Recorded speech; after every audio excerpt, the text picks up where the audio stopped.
Assalamualaikum warahmatullahi wabarakatuh.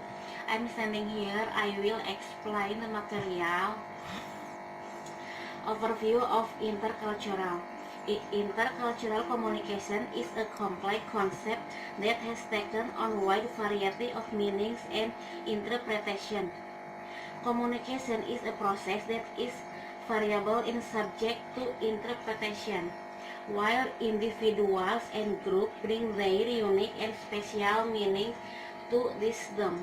In the most basic sense, intercultural communication means that some form of culture and some form of communication.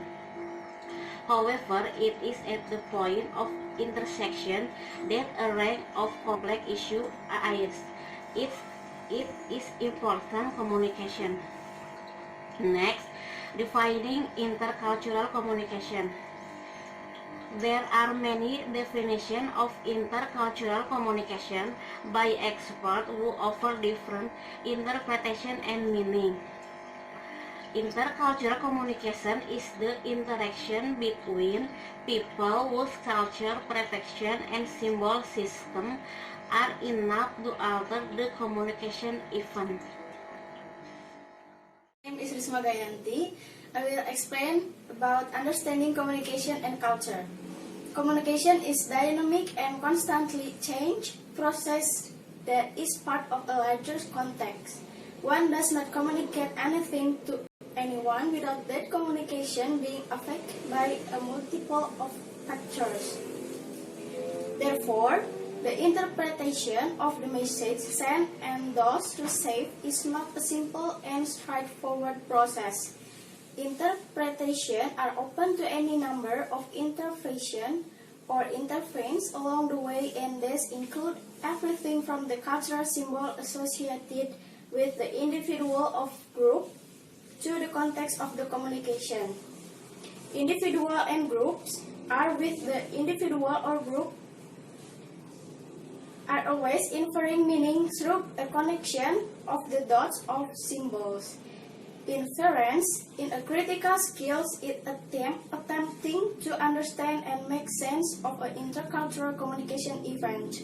However, it can also lead to making wrong assumptions. Whatever the nature of the communication, it allows for self-reflection as we examine our set of assumptions about the communication event. Among the characteristics that make people from different cultures similar and different are their cultural beliefs, values, and their social norms or customs. Through communication and socialization, people may share certain common cultural characteristics, but they may differ on other aspects. The similarities and differences are usually attributed to the beliefs and values embedded in such things as their history, tradition, education, religion, and family structure. The relationship between context and communication. Communication does nothing in the vacuum place. Communication at the levels from individual, organizational, national, or international take place in a particular context. Context play a very important role in interpersonal, international, and intercultural. Context consists of 5 aspects: psycho, social, psychological, temporal, and psychology. Psycho, location, environment, distance, setting, infrastructure, noise, temperature, seating arrangement, and technology.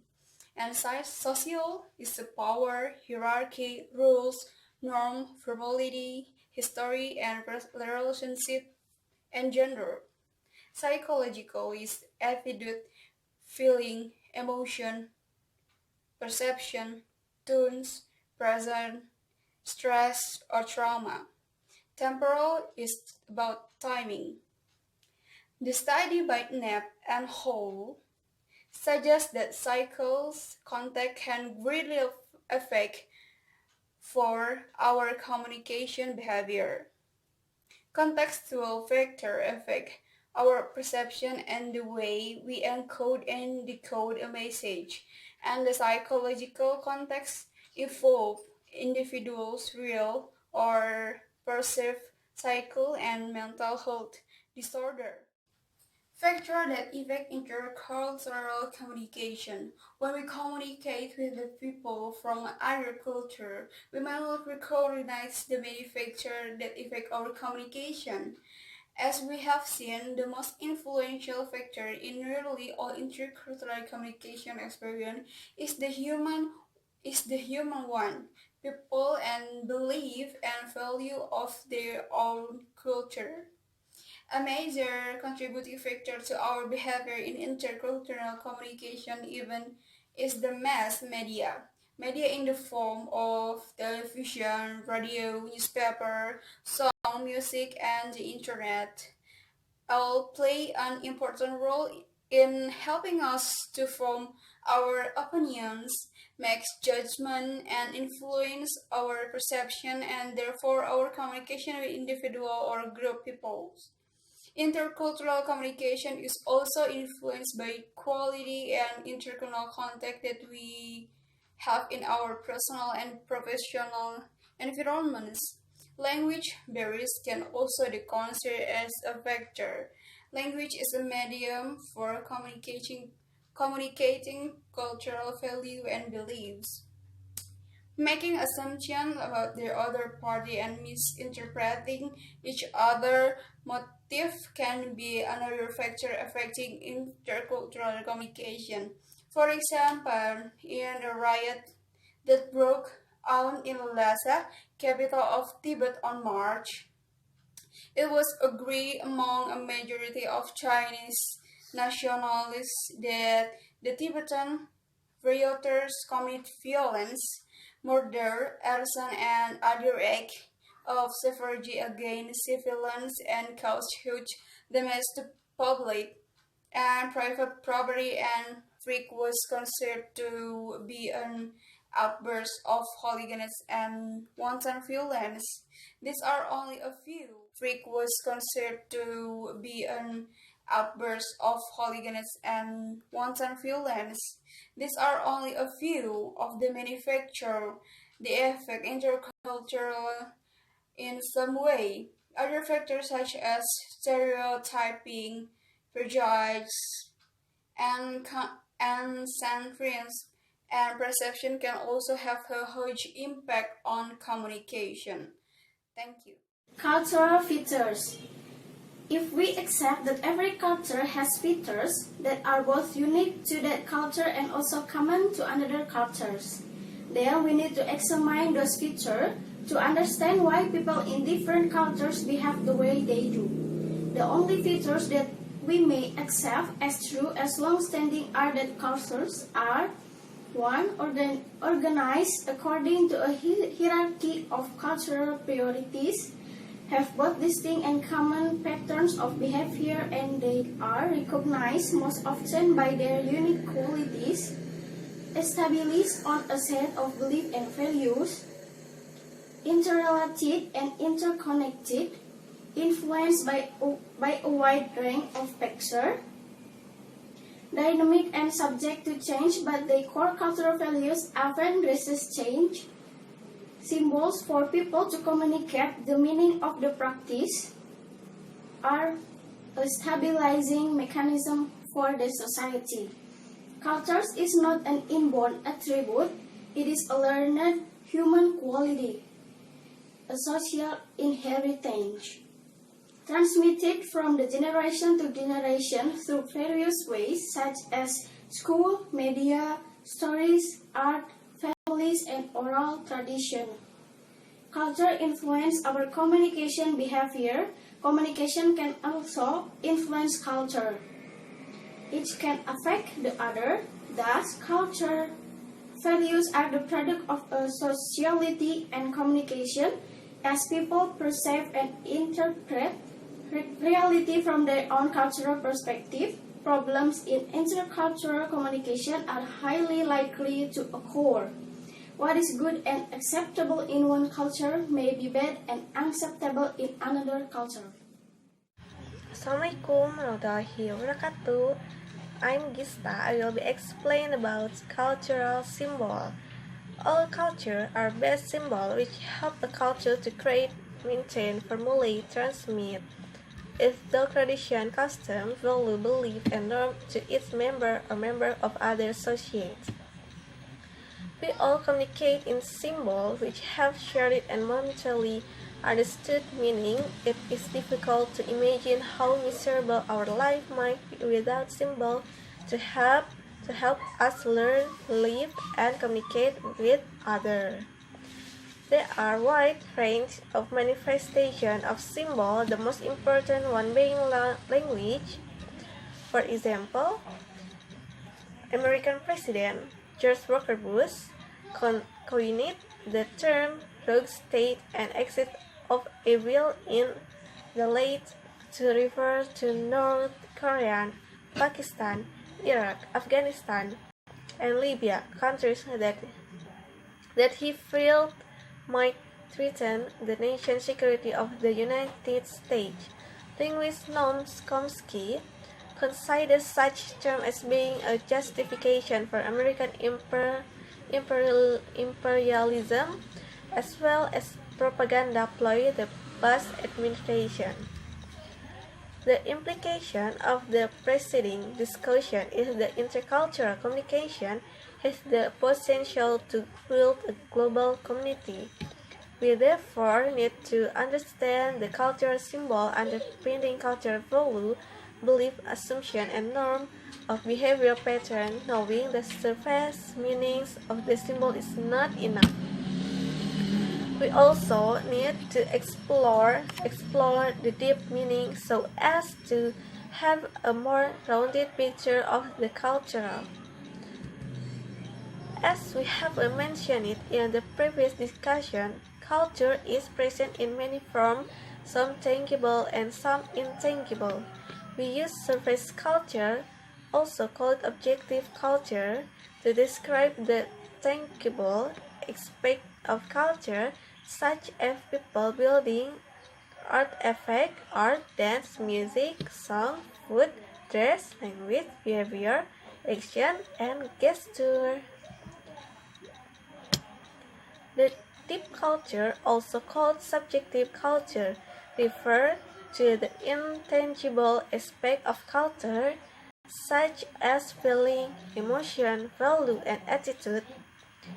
The deep culture is hidden and difficult to see at the surface level, and yet it's what primarily determines how the people behave and communicate with each other and how we interpret our experience.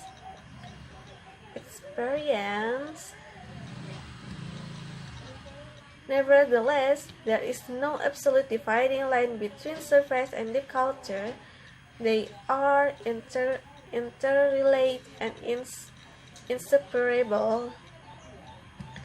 Culture differences at the deep level are more difficult to perceive. To understand the culture, we need to interact and communicate with people of that culture and experience it to learn and culture. And next material is surface culture and deep culture. As we have mentioned it in the previous discuss, culture is presented in many forms, some tangible and some intangible. We use surface culture, also call it objective culture, to describe the tangible aspect of culture, such people, building, artifact, art, dance, music, song, food, dress, language, behavior, action, and gesture. The deep culture, also called subjective culture, refers to the intangible aspect of culture, such as feeling, emotion, value, and attitude. The deep culture is hidden, difficult to see at the surface level, and yet is the what primarily determines how the people behave and communicate with each other and how we interpret our experience. Nevertheless, There is no absolute dividing line between surface and deep culture. They are interrelated in and inseparable. Cultural differences at the deep level are more difficult to perceive. To understand deep culture, we need to interact and communicate with people of that culture and experience it to learn the culture. Thank you for extension. And the next material. Assalamualaikum warahmatullahi wabarakatuh. My name is Vicky Rahmat. My name 162200037. I want to explain about stereotype. Walter Lippmann, 1992, borrowed the metaphor stereotype from the printing lexicon, which originally meant a duplicate impression and a fixed and unchanging process of an original typographical element or image whenever it was applied. He described stereotype as picture in our heads. Whitley and Kite 2006 defines stereotype as belief and opinion about the characteristic, attitude, and behavior of members of various groups. Thus, a stereotype is standardized mental picture held in common by individuals of a social group based on oversimplified opinion and incorrect and uncritical judgment. Stereotype represent a shortcut in collecting, processing, and interpreting information about a cultural group by perceiving people according to their social categories rather than their individual characteristics. The effect of stereotype can have positive and negative effect.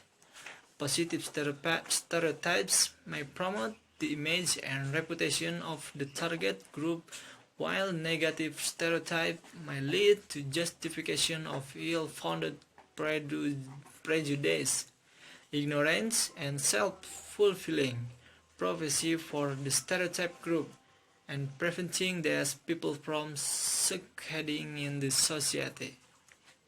Okay, thank you. Perception. Underlying most intercultural communication problems are perception problems that arise from a mismatch and difference in the frame of reference. Stark, Hill, and Fiction point out that communication brings us together and perfection tends to separate us. Perfection is the process of acquiring, organizing, and interpreting any sensory information. Is shaped by our prior experience, cultural value, beliefs, and social reception of knowledge. The way we think and behave, and the impression we form of others. We interpret and assign meanings to other people, verbal and non-verbal behavior based on our knowledge and past experience, our mental category or representation yours. Assert that an amazing 19% or more of an interpretation given on a past knowledge stored in the brain. The closer the behavior is to our mental data bank built on past knowledge and experience, the more likely it makes sense to us. On the other hand, mismatch can lead to misunderstanding and irrelevance. Ethnocentrism is another barrier in intellectual communication. It is a mindset that perceives the value, beliefs, tradition, language, history, religion, behavior, and ethnic standing of one's own social or culture groups as being superior to all others, and eccentric person tends to judge other social and culture practice and behavior from the perspective or her own standard. Uh, the Genocentrism is based on assumption and upper generalizations without any substantial evidence about other people and other culture.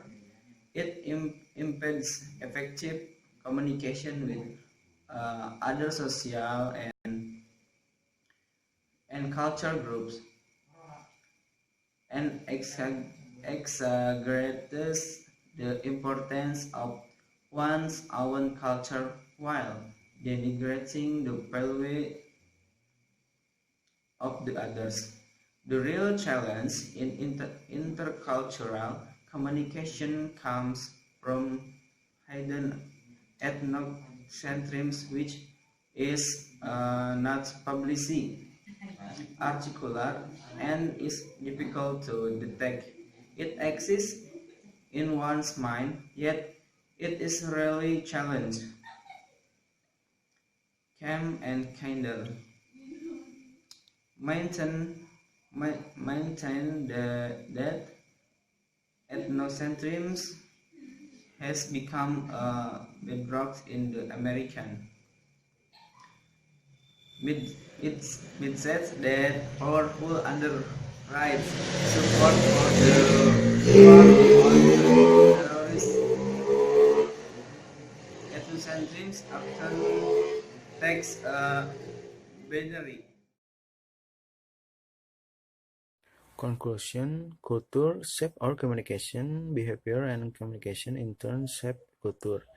They are mutually inclusive, and intercultural communication is therefore an actor on the interface or conjuncture of culture and communication.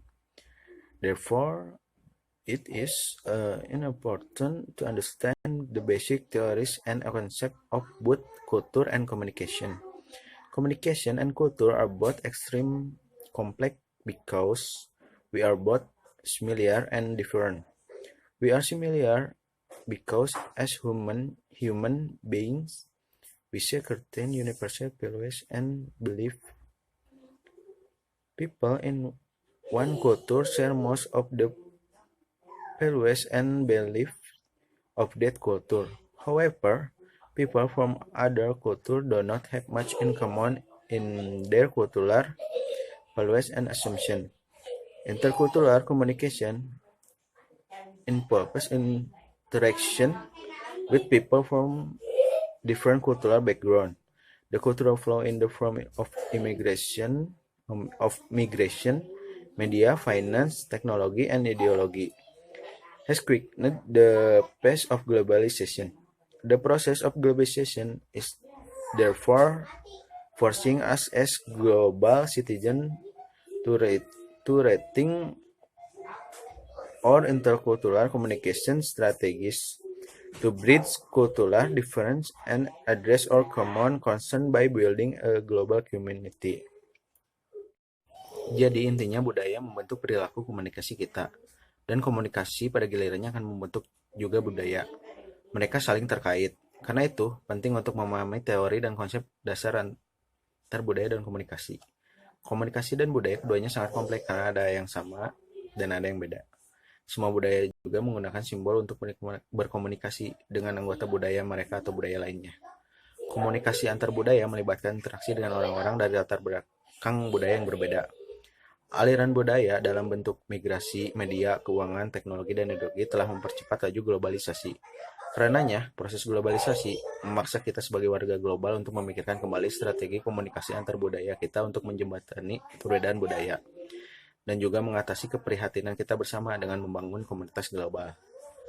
Demikian dari kami. Wassalamualaikum warahmatullahi wabarakatuh.